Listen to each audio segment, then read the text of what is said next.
e, especialmente, em nome dos procuradores de justiça que integram o colendo órgão especial do Colégio de Procuradores. Porque nós estamos, nesse momento, numa sessão solene deste colegiado que é tão importante para o Ministério Público do Rio Grande do Sul. E é em nome desse colegiado que, nesse momento, eu assumo perante esses procuradores e perante a sociedade gaúcha a importante missão de liderar os rumos de nossa instituição pelo próximo biênio, renovando o compromisso público e solene com a unidade e o futuro do Ministério Público em um processo de construção institucional contínuo e permanente. A busca da prosperidade nos tempos atuais exige que visitemos mais o futuro do que o passado. Do futuro é que mais falaremos hoje. Contudo, para que seja possível vislumbrá-lo, é preciso, antes de mais nada, conhecer o passado e respeitar as tradições. O Ministério Público brasileiro foi consolidado em avanços forjados num ambiente de lutas e reivindicações nos planos social, político e legislativo. Quanto a esse último, diplomas legais como o Código de Processo Civil de 1973, a Lei Complementar 40 de 81, a Lei 7.347 de 1985, já há algumas décadas posicionaram o Ministério Público como o principal órgão de defesa dos interesses públicos meta-individuais, conferindo um perfil à época arrojado às novas formas de atuação institucional no âmbito coletivo. A Constituição Federal, em 1988, firmou há 30 anos um modelo renovado de organização institucional, com um sistema distinto de garantias e vedações e um regime jurídico próprio, com repercussões no âmbito administrativo e funcional. É por isso que se fala de um novo Ministério Público a partir da Constituição da República. Novo na consolidação de seu modelo organizacional. E novo, certamente, no impacto de sua atuação na vida nacional. Em 1988, iniciava-se uma nova página na existência do Ministério Público brasileiro. Ungida pela Carta Cidadã, apresentava-se à nação uma instituição ressignificada e agora detentora de legitimação coletiva e universal para ampla curatela e promoção dos direitos indisponíveis. Nossos predicamentos e garantias, acompanhados de novas e grandes responsabilidades públicas, dentre elas, a de guardiã do próprio arranjo democrático. Mas é claro que a consolidação institucional na Carta de 88 não foi o ponto final dessa longa trajetória de avanços e transformações. Nesses 30 anos de vigência, a compreensão dos desdobramentos do processo de realinhamento institucional decorrente da Constituição ainda é hoje tarefa atual e extremamente relevante. Trata-se de entender as inovações trazidas pela moldura constitucional em que o Ministério Público atua, proporcionando ideias, dados e subsídios para o constante aprimoramento. Por outro lado, no plano político, a legitimidade do Ministério Público no presente decorreu do protagonismo no atendimento às demandas sociais, dos resultados alcançados pelo trabalho dos membros e servidores em prol dos objetivos da sociedade. Respeito à tradição, vigilância e mobilização permanente pelas prerrogativas e poderes viabilizaram a instituição como essencial. Cada promotor e procurador de justiça, ao seu tempo e ao seu modo, alicerçaram o Ministério Público da atualidade. Honrar essa herança, identificando e revivendo os valores que nos fizeram dignos do respeito da nação, é a grande tarefa que hoje cabe a todos nós. Por isso, agora em 2019, superado o pleito eleitoral interno, não há vencedores nem vencidos. situação ou oposição, mas um momento de unidade e fortalecimento institucional para a preservação de nossa dignidade e de nossas conquistas históricas. Do debate intenso e democrático do processo eleitoral, recolhemos também diferentes perspectivas e sugestões a serem agregadas ao aprimoramento de nosso trabalho. A referência à dignidade ou à preservação da dignidade do Ministério Público, portanto, não é gratuita.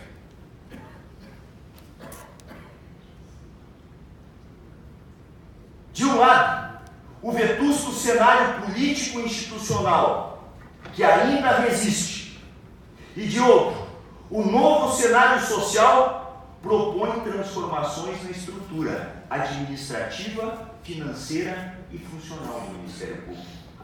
Cada qual com suas razões. O primeiro, menos nobre. O segundo, por uma imposição da necessidade.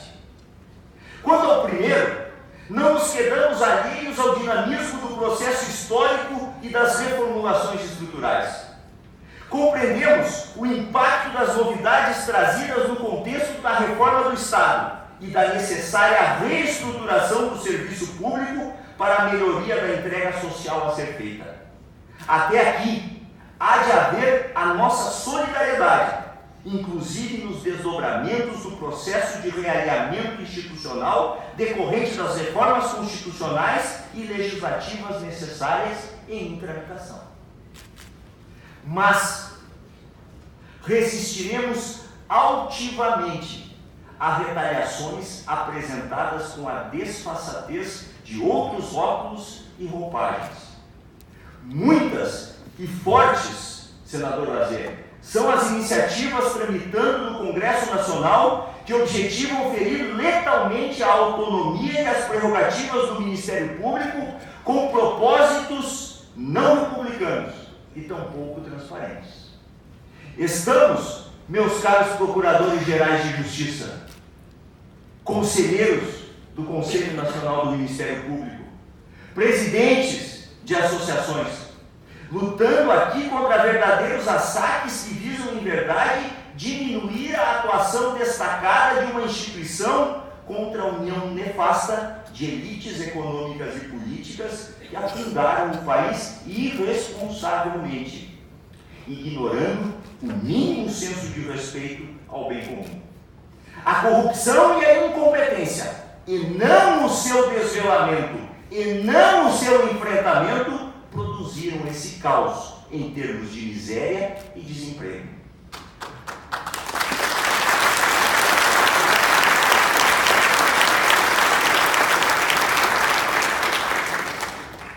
O Ministério Público brasileiro apresentou-se firme para o combate à corrupção, para a proposição de paradigmas éticos essenciais e para o esforço no desvelamento da verdade e a preservação do Estado de Direito, fundamental para o aperfeiçoamento democrático. Temos claro que somente a consolidação de uma cultura e de um histórico institucionalizado de combate à improbidade e à corrupção poderão projetar o país num cenário internacional com credibilidade suficiente para renovar as esperanças das futuras gerações. Irônica e tragicamente, nossa instituição está sendo aqui vítima da própria eficiência. Uma narrativa pública solenemente construída tenta difundir a ideia de que a exação do controle e a atuação sancionatória do Ministério Público seriam causas de um ambiente de insegurança jurídica. Mas a versão não inverterá a verdade dos fatos. Ao contrário do que alguns antagonistas apregoam, nossos procedimentos de autonomia são a condição de nossa resolutividade. A premissa do enfrentamento efetivo da corrupção, esse mal endêmico que corrói o erário e a sua condição objetiva de financiamento das políticas sociais mais básicas. A eficácia no combate à corrupção é, na verdade, uma exigência da democracia e da necessidade de estabilidade econômica desse país. Nesse contexto, a manutenção de nossas prerrogativas são, em última análise, instrumental das garantias da cidadania brasileira. Daí, colegas, é momento de mobilização para reforçar a nossa unidade, capacidade de atuação e não permitir retrocessos. Mas de outra perspectiva, a se considerar também as mudanças drásticas que vêm ocorrendo no âmbito de nossa sociedade, impulsionadas por uma revolução tecnológica e pela rapidez de disseminação das informações proporcionadas pela internet. É estar preparado para atender às exigências da sociedade pós-moderna, que é digital, interconectada, instantânea, sem fronteiras. Essa nova sociedade já é uma realidade e ainda vai impactar muito o modo de funcionamento dos serviços públicos. Nela, as mudanças são exponenciais. Não há espaço para que as instituições continuem a funcionar como sempre funcionaram, pois demanda organizações mais flexíveis e horizontais, menos burocráticas e mais orientadas ao interesse concreto do cidadão, com governos que são cada vez mais avaliados por suas capacidades de entregar seus serviços de forma eficiente e individualizada. Veja-se a propósito a Lei 13.460 de 2017, o marco do serviço público, que estabelece a participação, proteção e defesa dos direitos dos usuários dos serviços públicos. Meu caro Eduardo de Lima Veiga, ex-procurador-geral de Justiça e hoje ouvidor do Ministério Público do Rio Grande do Sul. Importa, pois, implementar ações concretas que nos impulsionem nessa direção. A adaptação de fluxos e processos, levando em conta a realidade posta da digitalização e desmaterialização de procedimentos, é um imperativo de sobrevivência institucional. O Ministério Público é um dos grandes fiadores da democracia pelo projeto minutado na Constituição de 88. Sabemos e nos orgulhamos dessa missão. Mas o Brasil e o Rio Grande do Sul do futuro cobram de seus poderes e de suas instituições uma democracia comprometida com resultados. No Rio Grande do Sul, os últimos anos foram marcados por uma crise econômica sem precedentes, em um quadro de dificuldades que acarretou graves tensões políticas e sociais. Praticamente todo o setor público enfrentou e enfrenta agruras, passando por dificuldades orçamentárias e problemas até no pagamento dos vencimentos. O cenário de contração financeira exigiu do Ministério Público muita austeridade na gestão, com atenção aos mínimos detalhes e controle rigoroso das despesas. Ainda assim, com equilíbrio nas decisões tomadas, estamos superando todas as crises. E não obstante, muito foi investido em áreas institucionais estratégicas, prosseguindo na modernização estrutural e institucional. Não foram poucas as iniciativas. O esforço pela preservação da autonomia orçamentária e financeira possibilitou avanços significativos nas diversas áreas de inteligência, projetos estratégicos, apoio operacional, formação e capacitação de membros e servidores.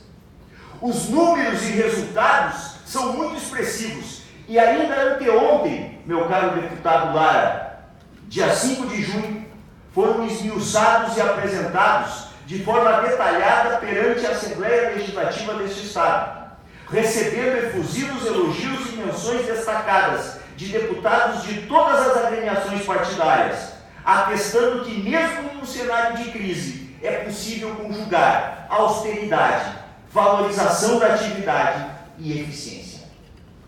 Destaco dois valores percebidos como fundamentais à eficiência e que permeiam a gestão do Ministério Público Gaúcho: cooperação e assertividade.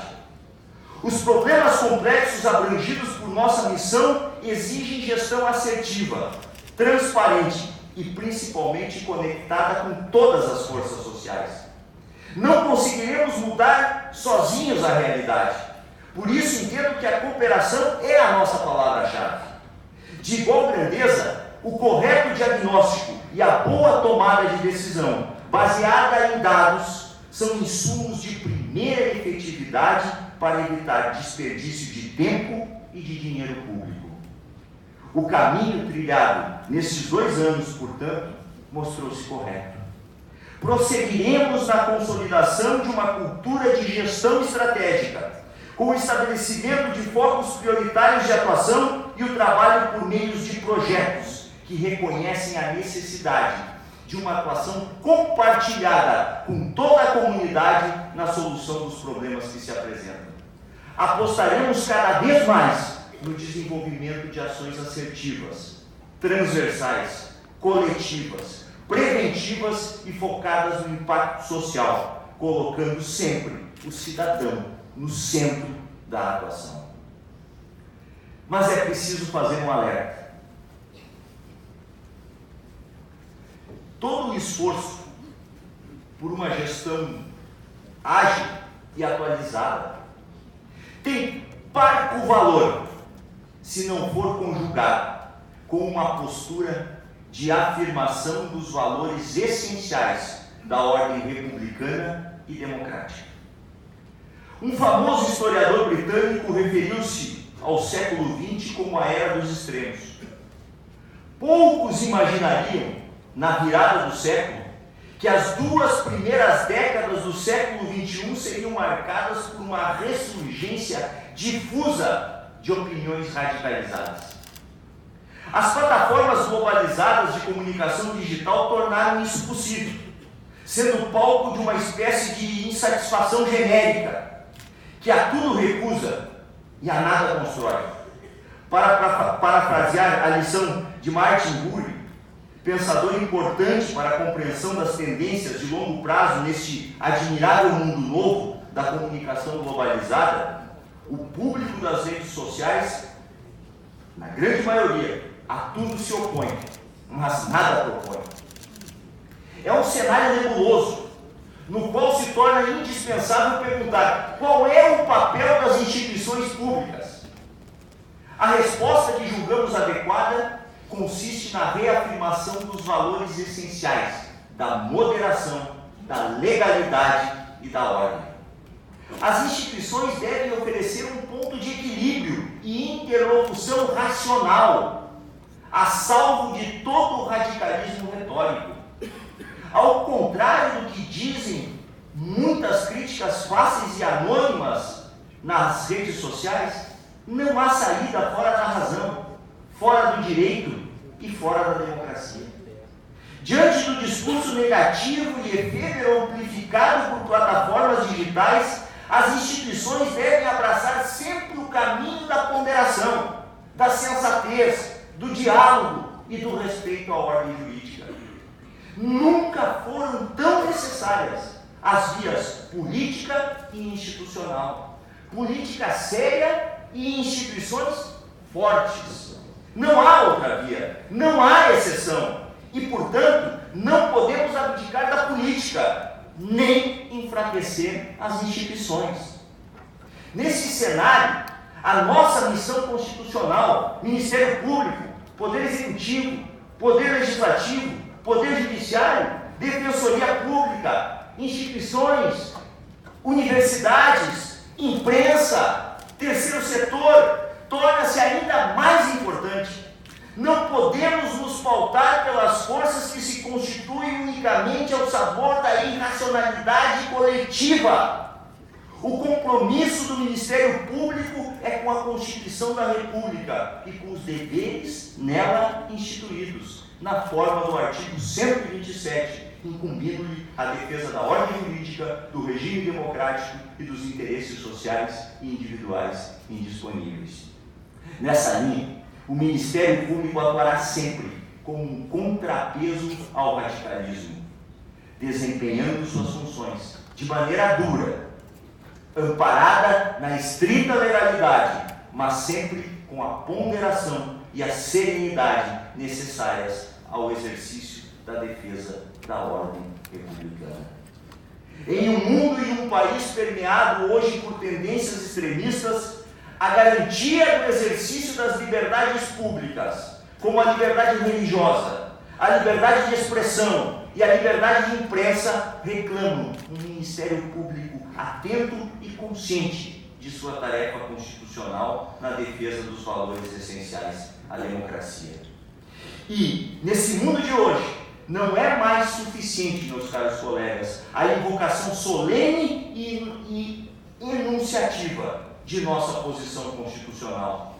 Precisamos consolidar, vigilante e diariamente, o reconhecimento social da singular relevância do Ministério Público, que é mensurada pela régua das demandas prioritárias da cidadania. Mas hoje é dia também de agradecer a todos os parceiros dessa caminhada, amigos, colegas, muito obrigado. Aos meus pais, Emildo e Jussara, que nunca me faltaram, paradigmas de solidariedade, carinho e contração ao trabalho. Sou privilegiado pelo amor de meus filhos, Pedro Augusto, Gabriela e Rafaela. Tenho a esperança de que vocês irão viver num mundo melhor. E tenho a certeza.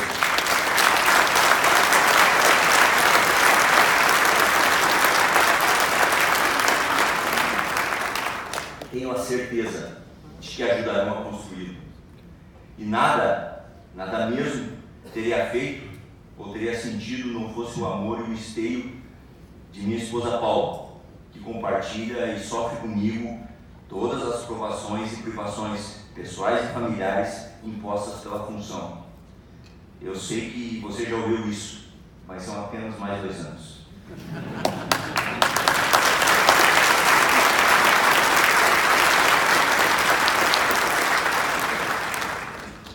Nessa quadra da história, meus colegas promotores, procuradores de justiça, que me honraram maciçamente com a confiança na eleição para a lista tríplice do Ministério Público, servidores do Ministério Público, para prepararmos o futuro e legarmos um Ministério Público forte e atuante às gerações posteriores, nós necessitamos de coesão, atuação proativa e resposta célere às pressões advindas da sociedade.